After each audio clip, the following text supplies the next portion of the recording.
Welcome to the Rudick Report. Today is January 20th, 2023. In another sign of a deteriorating economy, another massive layoff has been announced.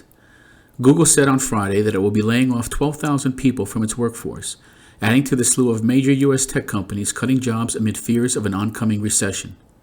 Sundar Pichai, Google CEO, said in an email sent to the company staff Friday that the firm will begin making layoffs in the U.S. immediately. In other countries, the process will take longer due to local laws and practices, he said. The web search and video sharing giant will offer U.S.-based employees 16 weeks of severance pay, plus 2 weeks for each additional year they've worked at Google.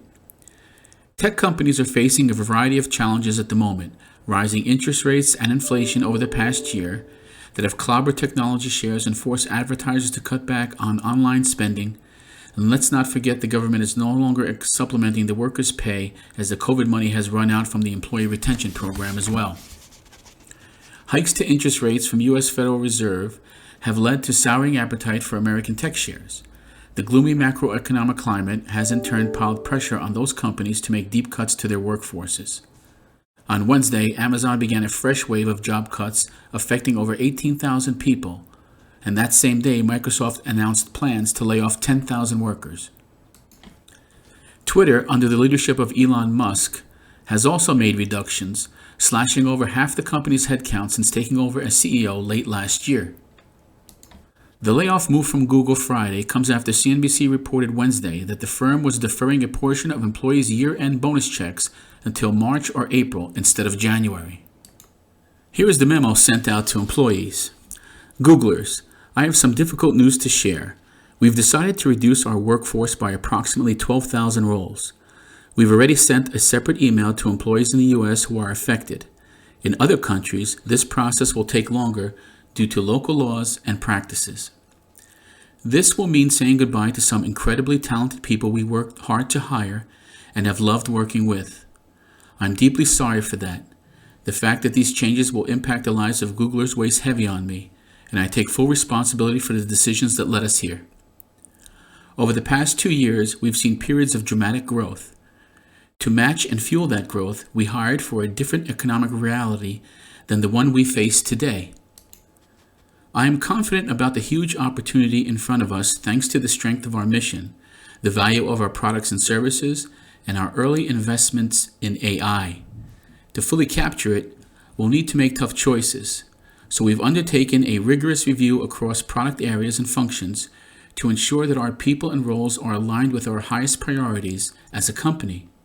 The roles we're eliminating reflect the outcome of that review. They cut across alphabet, product areas, functions, levels, and regions.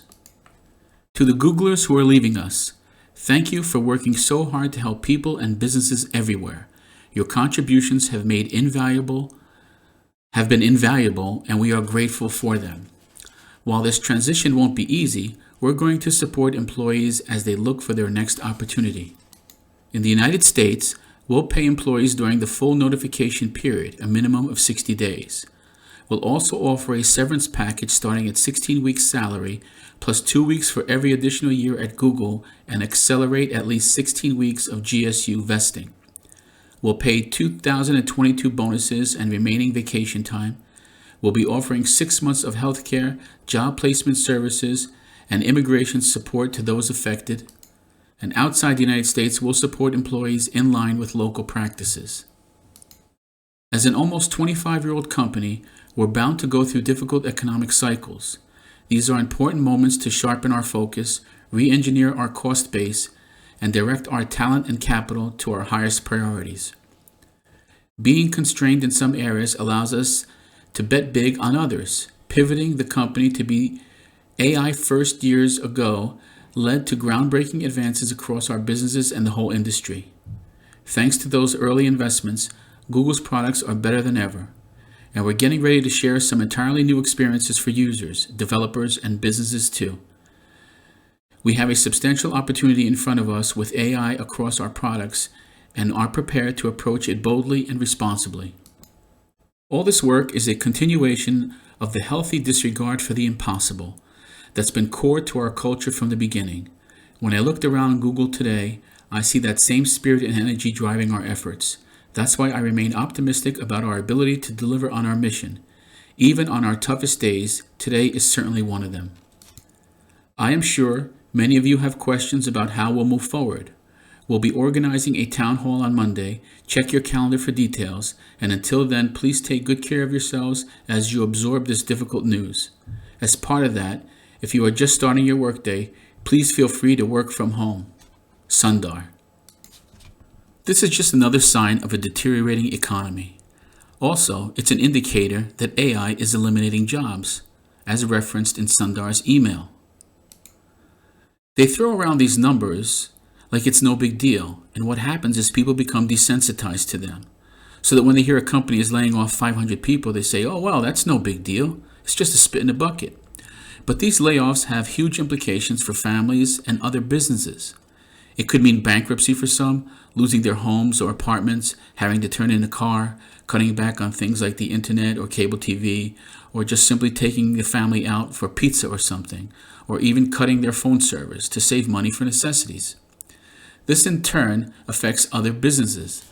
These businesses that provide services, and in turn, due to reduced usage, they may have to implement layoffs as well. So I think it's important that you use this time, if you are employed, to reduce or eliminate your debt if you can. Pay off your debt as fast as you can and save where you can if you're able. Buy a few extra food items when you go shopping so that when prices go up, you already have these items on your shelves. The important thing to do is disconnect yourself from this slave system. Tough times are ahead, and it's important for people to prepare. Thank you for watching. If you found this information useful, please subscribe, and if you're able, please support this channel by visiting my affiliate links below. Until next time, this is the Rudick Report.